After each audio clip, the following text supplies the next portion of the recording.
کہ اسرائیل کی حمایت میں امریکہ بھی باقاعدہ جنگ میں شامل ہو گیا۔ آدھی رات کو امریکہ کے B-2 اسٹیلتھ طیاروں نے ایران کی 3 جوہری تنصیبات فردو، اصفہان اور نتنز پر حملہ کیا۔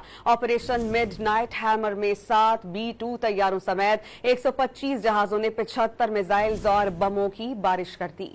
امریکی آبدوزوں سے بھی 2 درجن سے زائد ٹوماہاک میزائل داغے گئے۔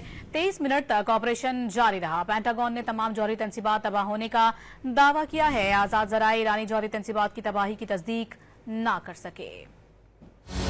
ایران کے خلاف اسرائیلی جارحیت میں امریکہ بھی شامل ہو گیا۔ امریکہ نے اپنے جدید ترین B-2 بمبار طیاروں کے ساتھ ایران کی 3 جوہری تنصیبات فردو، نتنز اور اصفہان کو نشانہ بنایا۔ امریکی صدر نے اعلان کیا کہ انہوں نے حملے میں فردو کے ایٹمی پلانٹ کو مکمل تباہ کر دیا ہے۔ امریکی صدر نے اپنے سوشل میڈیا اکاؤنٹ میں حملے کے حوالے سے تفصیلات شیئر کرتے ہوئے کہا، ایران کی 3 جوہری سائٹس پر کامیاب حملہ مکمل کر لیا گیا ہے۔ امریکی صدر نے ایران پر حملے کا خود اعلان کیا۔ U.S. military carried out massive precision strikes on the 3 key nuclear facilities in the Iranian regime, Fordo, Natanz, and Esfahan.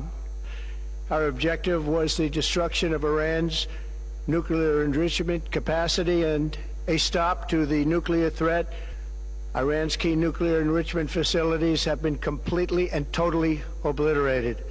امریکی وزیر دفاع نے کہا کہ ہم واضح کرتے ہیں کہ دنیا کو امریکہ کے صدر ٹرمپ کی بات سننا ہوگی۔ ہم نے ایران کا ایٹمی پروگرام مکمل تباہ کر دیا اور اگر جوابی کارروائی ہوئی تو اس سے زیادہ طاقت سے جواب دیا جائے گا۔ Last night on President Trump's orders, U.S. Central Command conducted a precision strike in the middle of the night against 3 nuclear facilities in Iran, Fordo, Natanz, and Esfahan, in order to destroy or severely degrade Iran's nuclear program. It was an incredible and overwhelming success.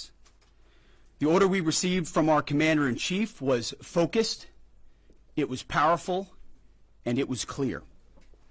We devastated the Iranian nuclear program.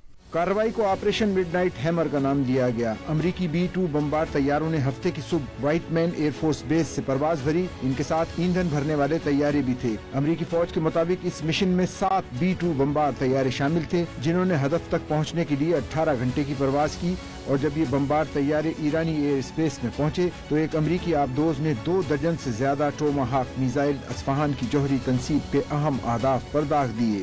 امریکی فوج کے مطابق اس حملے میں 75 missile اور بم داغے گئے، جن میں 2 درجن سے زیادہ ٹوماہاک میزائلوں کے علاوہ 14 ایسے MOP بنکر بسٹر بم بھی تھے جن کا آپریشن استعمال پہلی مرتبہ کیا گیا۔